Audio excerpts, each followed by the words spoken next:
Asia के सबसे अमीर व्यक्ति मुकेश अंबानी के घर के बाहर एक कार में एक्सक्लूसिव मिलने के बाद कार मालक मनसुख हिरेन का शव मिला है, जिसके बाद कई सवाल खड़े हो रहे हैं। पुलिस ने प्राथमिक जांच में बताया है कि आत्महत्या है, लेकिन हिरेन का परिवार यह मानने के लिए तैयार नहीं है। पूरा मामला क्यों इतना तूल पकड़ रहा है और क्या है यह पूरा मामला, देखते हैं एक स्पेशल रिपोर्ट में।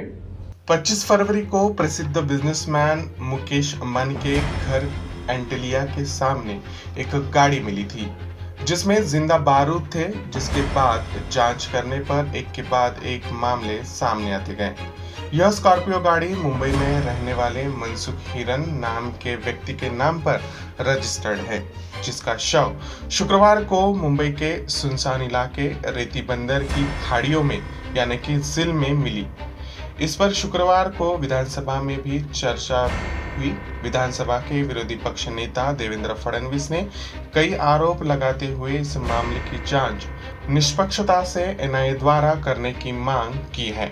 वहीं मनसुख की लाश मिलने के बाद उनके परिवार वालों ने कई बातों का जिक्र किया। मनसुख की पत्नी बिमला हिरेन ने निष्पक्षता से जांच की बात कहते हुए इस घटना का मनसुख की आत्महत्या न होकर यह हत्या होने की बात उन्होंने कही है। मनसुख हिरेन की वाइफ हूँ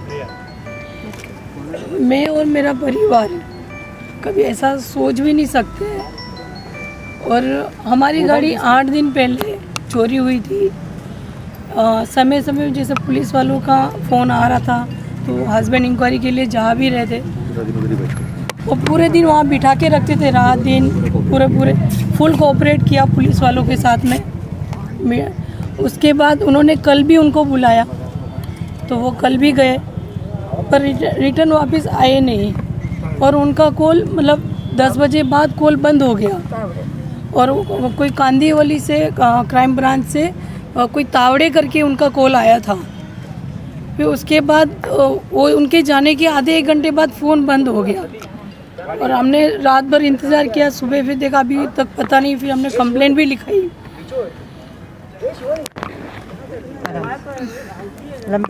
क्या वो यही बोल के गए थे कि पुलिस अधिकारियों से मिलने जा रहे हैं? जी हाँ। किससे मिलने जा रहे हैं? कौन है वो अधिकारी? कांदीवली के क्राइम ब्रांच के तावड़े करके नाम बताया, इनका कॉल आया था। और वो बोले मैं अभी आ ही रहा हूँ, खाली मिलने को बोला, इसलिए मैं मिलने जा रहा हूँ। जब भी पुलिस वालों के फ़ोन आ रहे थे वो जा रहे थे, उनका पूरा सपोर्ट था और फुल कोऑपरेट किया उन्होंने। और आज मीडिया में जो न्यूज़ आई है और पुलिस वालों ने जो बताया कि उन्होंने आत्महत्या की है, वो कभी सोच भी नहीं सकते ऐसा। और ये जो उन्होंने उनके बारे में जो ये अफवाह उन्होंने फैलाई है, बहुत गलत फैलाई है। क्यों इसकी इंक्वायरी तय तक होनी चाहिए। ये मेरा सच तक जाने का मेरा एक है कि, और हमारी पूरी फैमिली पे इस पर इफेक्ट हो रहा है। वो कभी आत्महत्या कर भी नहीं सकते। बस यही चाहती हूँ कि ये जो जांच है वो तय तक जाए और सही का पता चला है। वही मनसुख के परिजनों ने भी कहा कि यह घटना होने के बाद कई मीडिया रिपोर्ट में मनसुख की मृत्यु को आत्महत्या कहा गया है, मगर अभी तक पोस्टमार्टम नहीं हुआ है। तो कैसे पता चला कि मनसुख ने आत्महत्या की है? मनसुख हिरेन हमारे आमेट में गांव के पास में ही मकान था और यहाँ उनके बड़े भाई मेरे पड़ोसी हैं। पूरा परिवार एक अच्छा परिवार है, संस्कारी परिवार है, कभी किसी भी तरह ये गलत काम नहीं कर सकते हैं। इन्होंने जो गाड़ी की मिसिंग की रिपोर्ट थी समय पर दर्ज करा दी थी। उसके बाद पुलिस की जांच में भाई मनसुख बराबर सहयोग दे रहे थे और हम भी समय समय पर जो भी होता था उसको बराबर जैसे भी न्यूज़ मिलती थी बताते थे। लेकिन उसका पूरा था कि मैं गलत नहीं हूँ और मुझे पुलिस बुला रही तो मुझे जाना चाहिए, क्योंकि मेरी कोई गलती नहीं है। गाड़ी चोरी हुई, उसके बाद क्या हुआ मैंने पुलिस के जांच का विषय है और वो सपोर्ट करा था।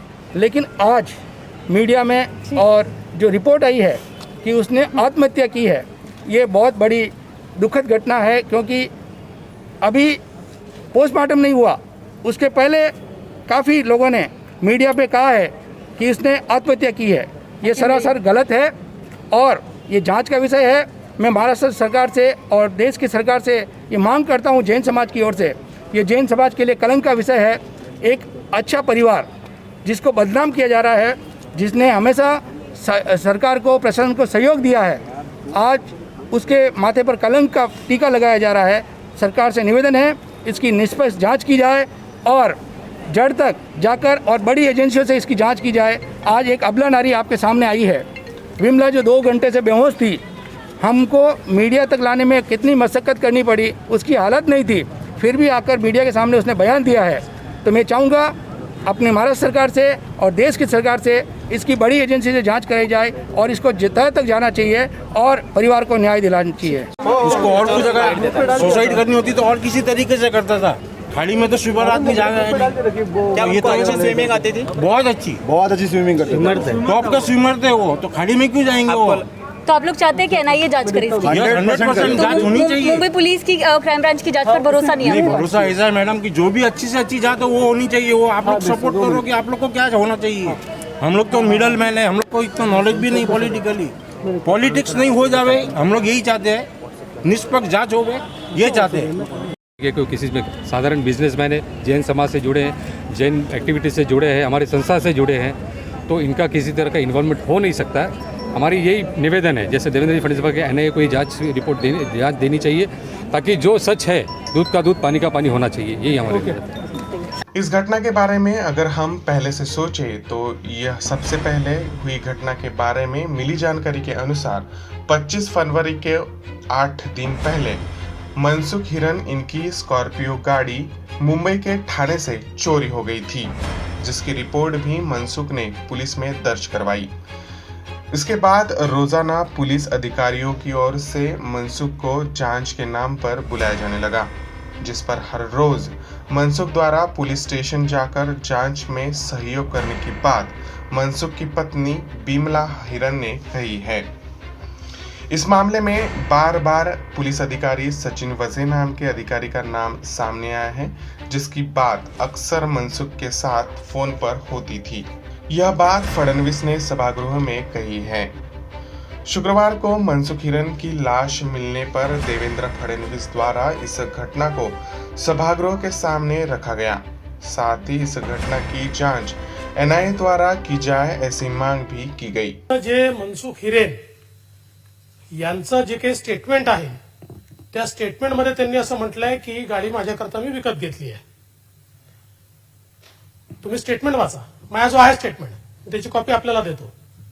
त्यांनी सांगितलं की माझ्या घरगुती वापराकरता मी घेतलेली गाडी आहे आणि त्यानंतर ती गाडी घेऊन त्यांनी सांगितलं याचं स्टेरिंग जाम झालं आणि त्यानंतर ते जाऊन त्या ठिकाणी भेटले आहेत आपल्या क्रॉफर्ड मार्केटला। आणि क्रॉफर्ड मार्केटला नेमके कोणाला भेटले हा एक प्रश्न, आणि सगळ्यात महत्वाचा प्रश्न एवढाच आहे की जे आयो आहे सचिन वाजे जे सगळ्यात पहिले त्या ठिकाणी पोहोचले,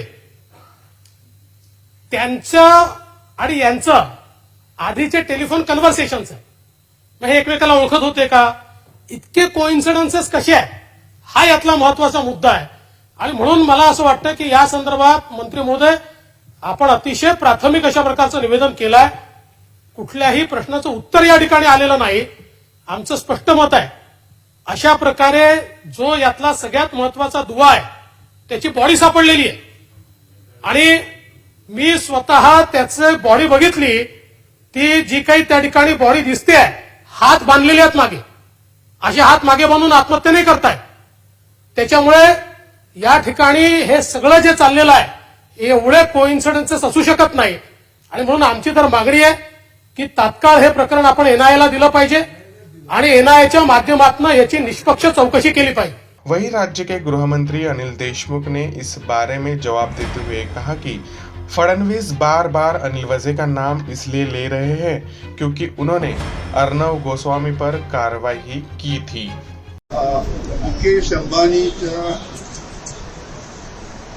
घरासमोर जी गाडी सापडली होती ती संपूर्ण जी केस आहे त्याच्यामध्ये फोटो सापडले होते, त्याच्यामध्ये ही गाडी ज्याच्या ताब्यात होती ती श्री मनसुख हिरेन यांच्या ताब्यात ती गाडी होती। त्यांची आज बॉडी सापडलेली आहे आणि या संपूर्ण आणि खास करून हाऊसमध्ये विरोधी पक्षांनी आपल्या अलग अलग मागण्या केल्या, पण याच्यामध्ये हा तपास आम्ही ATS कडे देण्याचा निर्णय घेतलेला आहे। इस पूरे मामले पर अगर गौर से सोचे तो कई सवाल खड़े होते हैं, जैसे कि मनसुख हिरेन की गाड़ी चोरी होने के बाद पुलिस ने उसे इतनी बार जांच के लिए क्यों बुलाया, जैसे कि यह मामला देश की सुरक्षा संबंधी कारणों से जुड़ा हुआ हो। शुक्रवार को मनसुख के घर पुलिस आई थी, जिन्होंने उसे साहब से मिलने की बात कही। यह साहब कौन है? मनसुख को जब तैरना आता है तो वह पानी में डूबा कैसे? मनसुख के लाश के हाथ ऊपर की ओर बांधे हुए थे। कोई इंसान अपने हाथ बांधकर आत्महत्या कैसे कर सकता है? मृतक मनसुख के हाथ बार बार कौन बात कर रहा था? मुकेश अंबानी के घर के सामने वह गाड़ी किसने रखी? गाड़ी रखने का क्या उद्देश्य था? सबसे बड़ा सवाल तो यह है कि मनसुख हिरेन ने आत्महत्या की थी या उसकी हत्या हुई थी। सभी सवालों का जवाब जांच के बाद ही मिलेगा। इस मामले में महाराष्ट्र पुलिस क्या जांच करती है या इस घटना के जांच का जिम्मा NIA की तरफ जाता है, यह भविष्य में ही पता चलेगा। देखते रहिए महाराष्ट्र TV 24। नमस्कार।